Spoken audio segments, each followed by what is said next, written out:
Easter કેમ મનાવવામાં આવે છે એ ઘણાના મનમાં એક સવાલ હોય છે.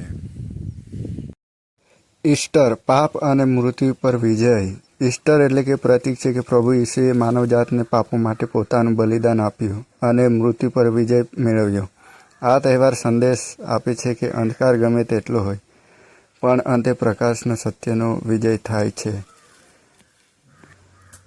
નવી આશા અને નવું જીવન. ખ્રિસ્ત વિશ્વાસ મુજબ ઈશ્વરના સજીવન થવાની માણસોને અનંત જીવનની આશા મળી છે. જેમાં વસંત ઋતુની જેમ કુદરત ફરી ખીલી ઉઠે છે, તેમ ઈસ્ટરને આત્મિક નવીકરણ અને શરૂઆતનો ઉત્સવ માનવામાં આવે છે. ઈસ્ટર કેવી રીતે ઉજવાય? ઈસ્ટર રવિવારની વહેલી સવારે પ્રાર્થના. ઘણા ચર્ચોમાં સૂર્યોદય પહેલાં સનરાઇઝ સર્વિસ રાખવામાં આવે છે, જે ખાલી કબર અને ઉગતા સૂર્ય નવી આશાનું પ્રતીક માનવામાં આવે છે.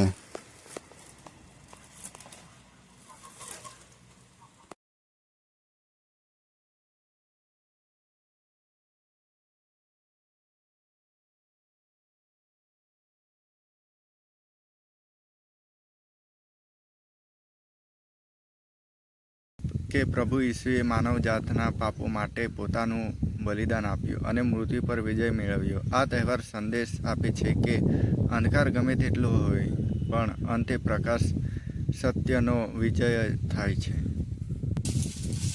ઈસ્ટર એટલે કે નવી આશા અને નવું જીવન. ખ્રિસ્ત વિશ્વાસ મુજબ ઈસુના સજીવન થવાની માણસોએ અનંત જીવનની આશા મળી છે. જેમ